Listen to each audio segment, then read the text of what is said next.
TRS ప్రభుత్వం లేదంటే BRS ప్రభుత్వం చేసిన అప్పులు శ్వేతపత్రంతో అసెంబ్లీ సాక్షిగా బయటపెట్టడం జరిగింది. ఇవాళ అరకొర జ్ఞానంతో మిడిమిడి జ్ఞానంతో మేము 2 లక్షల కోట్ల అప్పులు చేసినాం, 3 లక్షల కోట్ల అప్పులు చేసినాం అని చెప్తే వాళ్ళకు సమాచారం లేమి అని అనుకోవాలి. జీవన్ రెడ్డి గారు ఏదో ప్రెస్ మీట్ పెట్టో లేకపోతే ఏదో సమాచారం ఇచ్చినట్టుగా మేము చూస్తున్నాము. ఆ లెక్కలేవో తేలాలంటే మీ వాళ్ళని అసెంబ్లీలో దాని మీద చర్చ పెట్టవనండి, అప్పుడు తెలుస్తుంది. శ్వేతపత్రం విడుదల అనేది అది అఫీషియల్ కాన్స్టిట్యూషనల్ డాక్యుమెంట్. అది అక్కడ వచ్చిన అప్పుల వివరాల మీద కాంగ్రెస్ ప్రభుత్వం కట్టుబడి ఉన్నది. మేము ఇప్పుడు ఈ 20 నెలల కాలంలో తెచ్చిన అప్పుల గురించి చర్చ చేస్తుంది కదా. మీరు తెచ్చిన అప్పులకు వడ్డీనే దాదాపు 80,000 కోట్ల పైసలకు కట్టాల్సి వస్తున్నది. ఇలా మీరు పెట్టిన వైట్ ఎలిఫెంట్స్ ఏవైతే ఉన్నాయో వాటిని నిర్వహించడానికే సమస్య అవుతున్నది. రెండవది అతి ముఖ్యమైనది ఏంటంటే మీ వల్ల ఇంకో అప్పు పుట్టకుండా అయిపోయింది. ఉన్న ఆస్తులన్నీ తనఖా పెట్టి ఉన్నాయన్నీ అమ్మి ఇంకో బ్యాంక్ వచ్చి అప్పు కూడా ఇవ్వలేని స్థితికి ఈరోజు రాష్ట్రంని నెట్టివేసిన పరిస్థితి. అన్నిటికంటే ముఖ్యంగా ఆర్థిక దుబారా ఏదైతే ఉందో అది ఈ రాష్ట్రాన్ని ఆర్థికంగా అతలాకుతలం చేసిన పరిస్థితిని గమనిస్తే మంచిది మిత్రుడని నేను హితవు చెప్తున్నా. మీ యొక్క ఆర్థిక విధ్వంసానికి సరైన వేదిక ఏంటంటే కాగ్ రిపోర్ట్.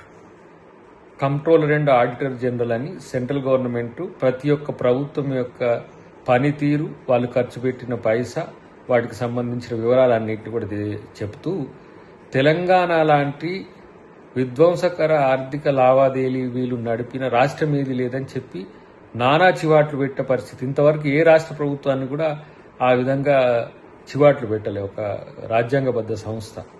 కాబట్టి కాగిచ్చిన రిపోర్ట్ చేస్తే ఈ రాష్ట్రాన్ని మీరు అధోగతి పాలు చేయడానికి, రాష్ట్రాన్ని దివాలా తీయడానికి ఏ విధంగా ప్రయత్నం చేసిందో తెలుస్తుంది.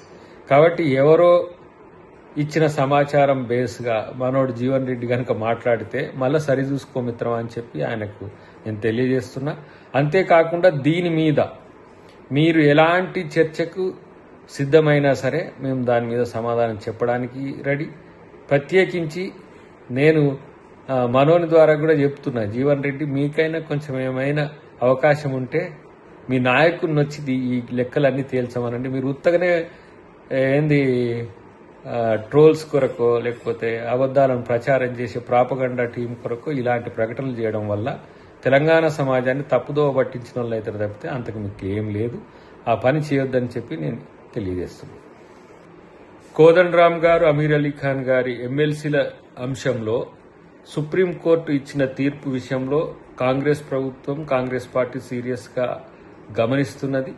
ఆ తీర్పు తాలూకు అంశాలన్నింటినీ కూడా ఏ విధంగా జరిగిన కాన్సిక్వెన్స్ అన్నిటిని కూడా గమనించి రేపు సెప్టెంబర్ 17న జరగబోయే ఫైనల్ హియరింగ్స్లో మా వైపే న్యాయం ఉందని చెప్పి మేము ఈరోజు ప్రూవ్ చేయగలం. ఎందుకంటే గత గవర్నర్ తప్పుబట్టి పక్కన పెట్టిన వాటిని 2 సంవత్సరాలుగా మేము ఆ ఖాళీలను నింపకుండా ఈ ప్రభుత్వం ఉండలేదు, ఈ గవర్నర్ కూడా ఉండలేడు. కాబట్టే మేము ఆ నిర్ణయాన్ని తీసుకోవడం జరిగిందనేది చెప్పడం జరుగుతుంది. తర్వాత గవర్నర్ గారి విచక్షణ అనేది వచ్చినప్పుడు ఈ గవర్నర్ గారి ముందు ఉన్న ప్రపోజల్స్ను ఆయన సానుకూలంగా తీసుకోవడం ద్వారా ఆ నియామకం, ఆ ఎన్నిక జరిగింది. అది అసెంబ్లీలో, మండలిలో ప్రమాణ స్వీకారం తీసుకోవడం జరిగింది. దాంతోపాటు వారు గత కొంతకాలంగా ఎమ్మెల్సీలుగా సభలో కూడా, సభ నిర్వహణలో కూడా వారు ఉండడం జరిగింది.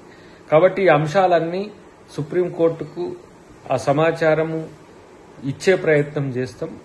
వారిచ్చిన కోణం నుంచి తీర్పును అవగతం చేసుకుంటూనే మా యొక్క వాదన మళ్ళీ 17వ తారీఖు నాడు సంపూర్ణంగా వినిపించే ప్రయత్నం చేస్తాం. కోదండరామ్ గారిది, అమీర్ అలీ ఖాన్ గారిది రద్దు అయినట్టుగా ప్రచారం చేయడం అనేది సగం సమాచారం మాత్రమే.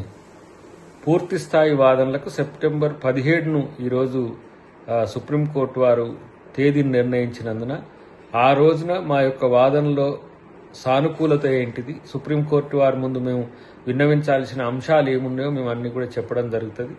గతంలో కేసీఆర్ గారు సరైన పద్ధతిలో నియామకం చేయలేకపోవడం వల్ల, లేదంటే సరైన పత్రాలు సమర్పించలేకపోవడం వల్లనే గతంలో గవర్నర్ తమిళిసై గారు ఆ ప్రతిపాదనను తిరస్కరించడం జరిగింది.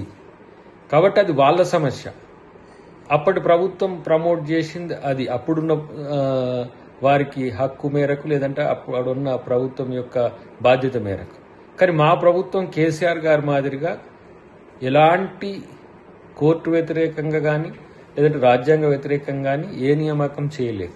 మాకున్న పరిధిలో మేము చేసిన నియామకం అనేది సహేతుకం అని చెప్పి సుప్రీంకోర్టు వారి ముందు సంపూర్ణమైన సమాచారాన్ని మేము ఇవ్వడం జరుగుతుంది. అది సెప్టెంబర్ 17 నాడున పూర్తి స్థాయిలో కాంగ్రెస్ పార్టీ, లేదంటే కాంగ్రెస్ ప్రభుత్వం యొక్క వాదన వినిపించి ఆ తీర్పులో కూడా మేము విజయం సాధిస్తామనే నమ్మకం మాకుంది.